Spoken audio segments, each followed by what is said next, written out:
సామాజిక స్పృహ కలిగిన నాయకుడు లేలే సురేష్ అన్న గారు, మరో ప్రధాన నాయకుడు పెద్దలు బాలాకు శ్రీనివాస్ గారు, వారి సతీమణి ఉద్యమకారిణి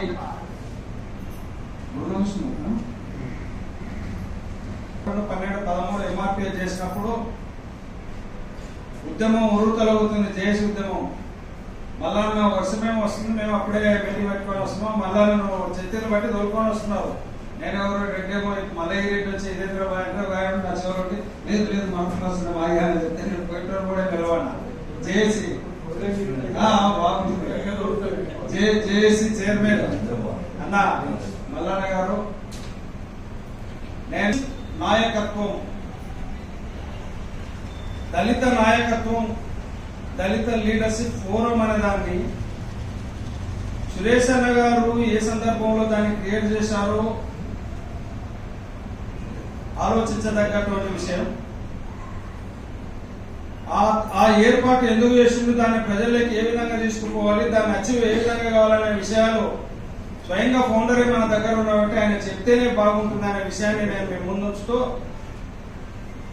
ఈ లీడర్షిప్ అనే పెట్టింది. ఎక్కడంటే కార్యకర్తల సమావేశం, ఇప్పటికీ కాంగ్రెస్ పార్టీ కార్యకర్తల సమావేశం, టిఆర్ఎస్ పార్టీ కార్యకర్తల సమావేశం, దండోర కార్యకర్తల సమావేశం, మానవాన కార్యకర్తల సమావేశం, అన్ని పార్టీ కార్యకర్తల సమావేశంలో పడతారు. కానీ కార్యకర్త వంటి నాయకుడు కావడానికి ఎన్నో ఏళ్లు పట్టాలి, 10 ఏళ్ళు ఉండాలి, 15 ఏళ్ళు ఉండాలి, లేదు 30 ఏళ్ళ దండోర ఉద్యమంలో ఇప్పటికే కార్యకర్తలు ఉన్నవాళ్ళు కూడా ఉన్నారు. అంబేద్కర్ సంఘాలను మొదటి ఈ జిల్లాలో ఎప్పుడైతే స్థాపించిందో మనకు ఊహ తెలిసినప్పటికీ ఇప్పటి కూడా కార్యకర్త గ్రామంలో ఉంటాడు, ఆయన నాయకత్వం ఆయన కార్యకర్తగానే కొనసాగుతుంటాడు. ఉన్నాయి కదా అట్లాంటివి. కానీ ఇక్కడ నాయకత్వ సమాలోచన, నాయకత్వ సమావేశం ఉన్నారు కాబట్టి 10 అడుగుల ముందుకేసింది. 1 సంవత్సరం కాదు, 10 అడుగులే. ఈ యొక్క టిఎల్ఎఫ్ స్థాపించిన మొదటి సంవత్సరమే 10 అడుగులు ఎత్తులో ఉంది ఈ సంఘం. అంటే ఇది మన భవిష్యత్తుకు మంచి బంగారు బాటగా పునాదిగా ఉంటుందని చెప్పేసి నా ఉద్దేశాన్ని మేము ముందుంచుతూ ఇది చాలా మంచి కార్యక్రమం. ఏ రాజకీయ పార్టీతోనో మనం కొట్లాడాల్సిన అవసరం లేదు, ఏ కుల సంఘంతో మేము కొట్లాడాల్సిన అవసరం లేదు, ఏ స్వచ్ఛంద సంఘం దగ్గరికి వెళ్ళి మనం కొట్లాడాల్సిన అవసరం లేదు. మనం చేసినటువంటి అంబేద్కర్ సంఘాలు కానీ ఇతర కుల సంఘాలు కానీ ఏటికి ఈ సంఘం వ్యతిరేకం కాదు.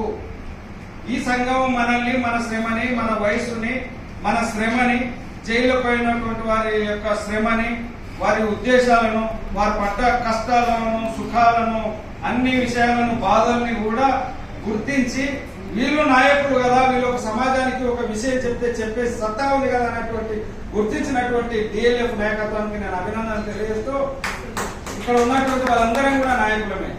ఎందుకంటే వేరే సంఘానికి పోతే ఈ రోజు పోతే మనల్ని కార్యకర్త కిందనే లెక్కేస్తారు. ఒక్క నిమిషం కాపక్క మనం కొద్దిగా ఫోన్ ఆపండి ప్లీజ్. కానీ ఇక్కడ నాయకులని ఆహ్వానించినటువంటి చరిత్ర డిఎల్ఎఫ్ ఉన్నది. అది because of doctor BR Ambedkar గారు అనేటువంటి మీ అందరి దృష్టికి తీసుకొస్తూ మనం కరీంనగర్ వెల్కమ్ డిఎం సార్ రూపంలో ఆయన రాసినటువంటి ఆలోచన విధానం, ఆ ధ్యేయమే మన సురేష్ అన్న ఆలోచనలో వచ్చి నా ఈ వర్గాలు అనేక పార్టీలో పనిచేసినాయి, దశాబ్దాలు పనిచేసిండు. ఇప్పుడు బాలకృష్ణ చెప్పిండు 3 దశాబ్దాల ఉద్యమం గురించి చెప్పిండు ఆయన. చాలా గ్రేట్ అది. మనం ఇప్పటికీ తట్టుకొని ఇక్కడ మాట్లాడుతుంటే చాలా గ్రేట్. అందరం ఇక్కడ ఉన్నదందరం గ్రేట్. అందరు కాకపోయినా ఎవరెవరు పనిచేసిందో మీకు తెలుసు కాబట్టి మీరంతా గ్రేట్. కాకపోతే అచీవ్ కాకపోయి ఉండొచ్చు, సామాన్య చెప్పిండు రీచ్ కాకపోయినొచ్చు, మనకు ఆ సామాన్ దొరికిపోయినొచ్చు, అందరూ ఇక్కడ జమ అయినామన్నాడు.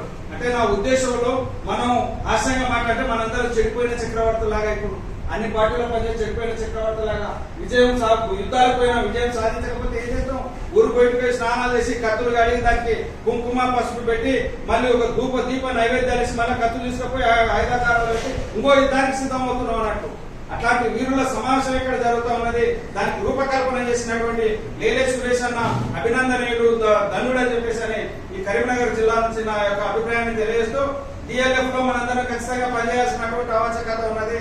నిన్నాళ్ళు ఎక్కడెక్కడో చేసినాము, అంబేద్కర్ సంఘంలో చేసినాము సంతోషం, మార్గ దండోరలో చేసినాం సంతోషం, వాళ్ళ మహానాల్లో చేసిన సంతోషం, ఇతర కుల సంఘాల్లో చేసిన సంతోషం, వేరే ఇతర మన ఎన్జిఓలో పనిచేసిన సంతోషం, మన సొంతంగా కూడా వ్యాపారాలు చేసుకుని మనం పోషించినటువంటి సంఘాలు చేసిన సంతోషం, మహిళా సంఘాలు పనిచేసిన సంతోషం. కానీ ఇది మన ఆత్మగౌరవం కోసం ఉన్నటువంటి సమావేశం. హక్కుల కోసమే పోరాటం చేసినాం, ఆత్మ గౌరవం కోసం పోరాటం చేసినాం. మిగిలింది రాజ్యాధికారం ఒకటే మిగిలింది కాబట్టి ఆ రాజ్యాధికారానికి ఏ విధంగా నా జాతిని తీసుకుపోవాలనే ఉద్దేశంతో నిర్మితమైనదని చెప్పి ఈ యొక్క సంఘం నిర్మితం చేసిందని చెప్పి పాలకు శ్రీనివాస్ గారు చెప్పారు. కాబట్టి ఖచ్చితంగా అంబేద్కర్ ఆలోచన విధానం ఏమైతే ఉన్నదో, అంబేద్కర్ గారు రాసిండు రాజ్యాంగాన్ని, ఆయన అంతా రాసిండు నా వర్గాలు విద్యతో బాగుపడాలి, ఉద్యోగంతో బాగుపడాలి, ఉద్యోగం వచ్చిన తర్వాత ఆర్థిక వ్యవస్థతో బాగుపడాలి, తర్వాత తుది ఈ దేశాన్ని ఏలడానికి మూల కారణమైంది అధికారమే. కాబట్టి అధికారం కోసం నా జాతులు కూడా ముందుకు రావాలనే ఉద్దేశం భారత రాజ్యాంగంలో స్పష్టంగా చెప్పింది. కాబట్టి వాటిని మనం రీచ్ కావడానికి ఎంతో సమయం లేదు.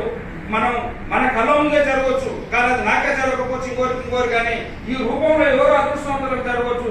సామాన్యులకు జరిగిన అదృష్టవంతులే, ఇంకోరికి జరిగిన అదృష్టవంతులే, పాలాడు శ్రీనివాస్ గారికి జరిగిన అదృష్టవంతులే. కాబట్టి మనందరం అనేక విధాలలో అనేక సంఘాల్లో పనిచేసినాం. ఇప్పుడు దళిత నాయకత్వంలో పనిచేయాలని సైనిక విజ్ఞప్తి చేస్తూ జూన్ 11వ తారీఖున హైదరాబాద్ లో జరిగింది.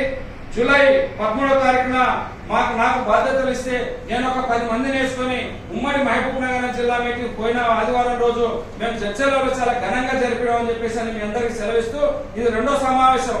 నేను కూడా చూడాలనే వచ్చాను. నేను కరీంనగర్ జిల్లాలో దాదాపు 3 సంవత్సరాలు ఉన్నా ఈ జిల్లా ఎవరెవరు వస్తారు ఏంటైనా చూడడానికే వచ్చాను. కాబట్టి జరిగింది, ముఖ్యులతోనే జరిగింది. ఒక ఆలోచన ఒకరితో పుడుతుంది, 2వ ఆలోచన తన దోస్తు చెప్పుకుంటాడు, 3వ ఆలోచన ఇంకో దోస్తాను ఇట్లయితుంది. కాబట్టి ఇది ఇంతింతాయి ఒట్టింతాయి దిశలో యొక్క ఉద్యమం కొనసాగాలని చెప్పేసి ఉద్యమం రాజకీయ వేదికగా మారేటువంటి అవకాశం ఉన్నది. కాబట్టి కరీంనగర్ పోరాట యోధులందరికీ నేను సవినయంగా మీ అందరికీ ప్రతి ఒక్కరికి నమస్కారం చేస్తూ, మీరు మీ పేరు చెప్పేటప్పుడు కూడా గురుగుతున్నారు, శివరసంద్ర మాట్లాడుతున్నారు. ఏం భయపడాల్సిందే కాదు, భయపడాల్సిన విషయం ఏం కాదు.